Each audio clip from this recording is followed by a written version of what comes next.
Здраво, јас сум Милана Стаменко, ученичка со основното училиште Свети методи во Кочани со 5 одделение. Денес ќе ви раскажам дел од книгата Исидора Рамон и звездата Паѓа. Автор на оваа книга е Харијат Мункаст. Главни ликови во оваа книга се Исидора Рамон, нејзиниот татко, розовото зајаче и звездата Паѓа. Делот, односно настанот, кој мене најмногу ми се допадна е следниот.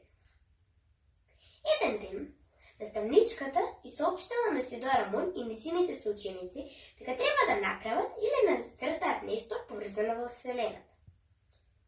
Сите соученици на Исидора Рамон имале идеја што ќе направат или нацртат. Но Исидора Рамон не знаела што да направи.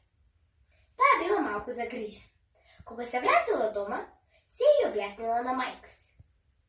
Мајка си и рекла дека треба да разговара со нејзиниот татко.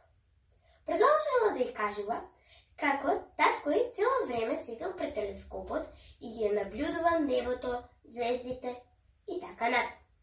Исидора Рамон ја послушала својата мајка и одишла. По краток период, Исидора Рамон и нејзиниот татко биле горе во кулата и гледале од телескопот многу звезди. Наеднаш, татко на Исидора Рамон возбудливо рекол дека една звезда паѓа. Исидора Рамон веднаш обрнала внимание на тоа и го видела истото што го видел и нејзиниот татко. Сето знаете, каде паѓала звездата? Што се случило понатаму? Дали тие први ќе ја најдат? Одговорите на овие прашања ќе ги добиете само доколку ја прочитате книгата Исидора Рамон и звездата Паѓа. Ви благодарам на вниманието и довидување.